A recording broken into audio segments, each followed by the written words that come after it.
હવે એ જાણવું જરૂરી છે કે આ 4 લેબર કોડથી શ્રમિકોની જિંદગીમાં ખરેખર કેવો બદલાવ આવવાનો છે. અત્યારે અનેક કંપનીઓ 1 કે 2 વર્ષ એમ ચોક્કસ મુદતના કોન્ટ્રાક્ટ પર કર્મચારીઓને રાખતી હોય છે. અત્યાર સુધી કોન્ટ્રાક્ટ પર કામ કરનારા આવા શ્રમિકોને વધારે લાભો નહોતા મળતા. જોકે હવે સ્થિતિ બદલાશે. તેમને પણ કાયમી કર્મચારીઓ જેવો જ લાભ મળશે. એટલે કે તેમને પણ વીમા કવચ અને પેઇડ લીવનો લાભ મળશે. અત્યાર સુધી તેઓ જેટલા દિવસ કામ કરે એટલા દિવસનું તેમને મહેનતાણું મળી જાય. જોકે હવે તેમને પણ અમુક રજાઓનો લાભ મળશે અને એના રૂપિયા નહીં કપાય. સૌથી મોટો લાભ એ છે કે આવા શ્રમિકો 5 વર્ષના બદલે 1 વર્ષ પછી ગ્રેજ્યુઇટીનો લાભ મેળવવાનો હકદાર રહેશે. સરકાર ઈચ્છે છે કે કંપનીઓ કોન્ટ્રાક્ટ પર નહીં પરંતુ કાયમી કર્મચારીઓની ભરતી કરે.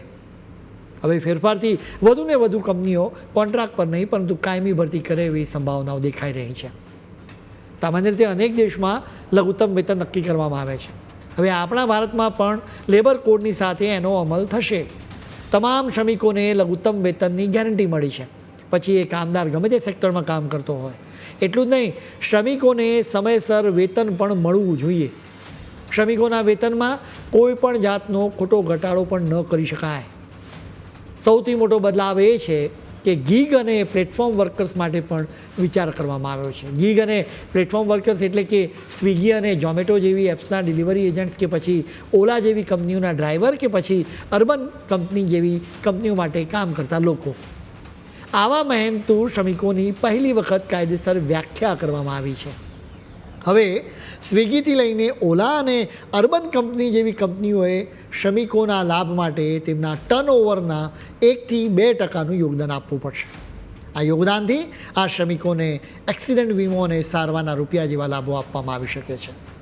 સૌથી શ્રેષ્ઠ વાત એ છે કે આ તમામ લાભો આધાર કાર્ડની સાથે જોડાયેલા રહેશે. એટલે કે શ્રમિક કોઈપણ રાજ્યમાં કામ કરે તો પણ તેને એ લાભો મળતા રહેશે. હવે વધુને વધુ શ્રમિકોને ઈએસઆઈનો લાભ મળશે. ઈએસઆઈ એક આરોગ્ય યોજના છે જેમાં આરોગ્ય સુવિધાઓનો લાભ આપવામાં આવે છે. હવે લઘુ અને મધ્યમ ઉદ્યોગોના કર્મચારીઓ તેમજ પ્લેટફોર્મ વર્કર્સને પણ આ યોજનાનો લાભ મળશે. આ પહેલાં જે સેક્ટર્સ બાકાત હતા હવે એ સેક્ટર્સના શ્રમિકોને પણ આ યોજનાનો લાભ મળશે.